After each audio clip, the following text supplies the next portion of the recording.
today I'm talking about how soon is too soon.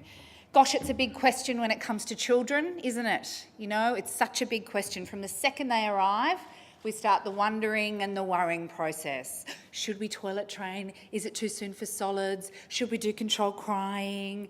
Is that skirt too short? Can I let him go for a drive with his mate in my car? It's the little things to the big things every day.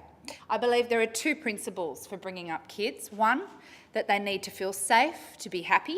And two, that we don't need to be their friends, we need to be their parents.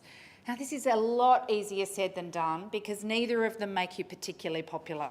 So I think with kids, when it comes to how soon is too soon, we have to set a series of elastic boundaries because every child is going to be different in every family and even child to child to child. So it's about establishing boundaries and watching your kids as they shift into new territories. So they say that you can tell when your child is growing up when they stop asking you where do they come from and start refusing to tell you where they're going. But independence is a vital part of growing up and becoming an adult. But as mothers and as fathers, it goes against our natural instinct to even let them out of our sight. Sleepovers, going to a party, walking to school, first dates, all of these things test our mettle as parents. We have to allow our kids to spread their wings, and this means trusting them to do the right thing and trusting yourself that you've given them the tools to make the right decision. Know your friends' parents. That is a really important thing to do. Get to know the mum, get to know the dad, get to know the family. Where are they hanging out? How are they spending their time? Create contingency plans. There has to be a plan A and a B, possibly a plan C, and possibly a rucksack. Talk through stranger danger with your kids, and this is a really important one because all of us are telling our kids to be careful of strangers. Of course we are. We tell them all the time. But at the same time, we're also telling them to respect their elders. Make sure your kids know that in a situation where it is a stranger and they are in danger, that they can kill and they can kick and they can maim and they can scream at that adult. Beyond these boundaries, the biggest job as parents that we have with independence is helping our kids trust the world. Because if you're always on guard and suspicious and looking over your shoulder, you're never going to be happy, are you? So you want to help your kids open up and trust. You don't want them to be naive. You want them to be educated and make good decisions. I'm going to talk about sex because it's a big one. So I think the biggest thing with sex is be open and be organic as much as you can.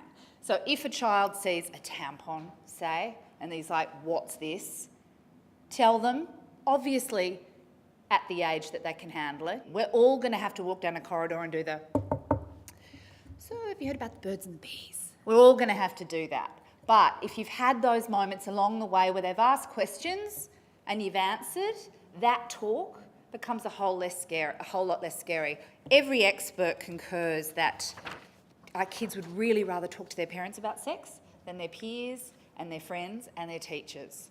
There are two fundamentals when it comes to technology: monitoring and moderation. Now, monitoring means that you all have to get on board. You have to know that world. It's a massive, massive, massive part of their life. You have to understand it. And the reason that you need to know is because if something happens, you need to know what to look for and how to help. And also, as technology increases and progresses, it's going to allow you to have relevant conversations with your kids and stay in their lives in that way. Second one's moderation. And this one is really being in control of screen time. And when I say technology, I don't just mean computers. I mean mobile phones, televisions, DSs, Wiis, email, iPad, anything with a screen. Experts would like children under 2 to never look at a screen at all until they're 2. And above that, between the ages of 2 and 10, it's supposed to be 2 hours a day only. And so it goes. We need to be their parents, not their friends, even when we would rather be their friends. And there are many days when I would rather be my kids' friends. Life is long and childhood is so short. And there is so much time to experience everything. So when people ask me how soon is too soon, my answer is now, because there's always tomorrow.